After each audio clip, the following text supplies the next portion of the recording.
പറഞ്ഞുകൊണ്ടിരിക്കുന്നു, അമ്മ കേട്ടുകൊണ്ടിരിക്കുന്നു, കൂട്ടുകാർ കളിക്കാൻ കാത്തുകൊണ്ടിരിക്കുന്നു, സമയം പോയിക്കൊണ്ടിരിക്കുന്നു.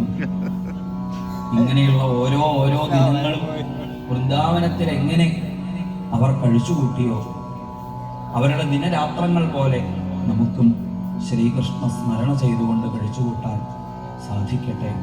ഒരു വലിയ സത്സംഗം സമന്ത പഞ്ചകതീർത്ഥത്തിൽ ഭഗവാൻ നടത്തിയതുപോലെ സമസ്ത ഭക്തജനങ്ങളും ഒരുമിച്ച് കൂടുന്ന അതിബൃഹത്തായ ഒരു സത്സംഗം, അതിൻ്റെ ഒരു ഭാഗമാവുകയാണ് നമ്മൾ.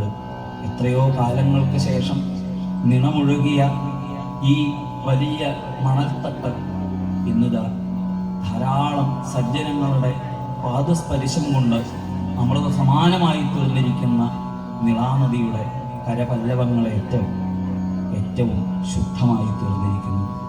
സജ്ജനങ്ങളുടെ ഹൃദയവും ഈ നിളയിലെ വിസ്തൃതമായ പഞ്ചാര മണൽപ്പരപ്പും ഒരുപോലെ വെളുവെളുന്നനെ കാണാൻ നമുക്ക് സാധിക്കട്ടെ എന്നത് പൂർവികരായ സകലരുടെയും അനുഗ്രഹങ്ങൾക്ക് നമ്മളെല്ലാവരും പാത്രമാവട്ടെ എന്ന് പ്രാർത്ഥിച്ചുകൊണ്ട് ഗുരുവായൂരപ്പൻ്റെ പാദങ്ങളിൽ ഒരിക്കൽ കൂടി നമസ്കരിച്ച്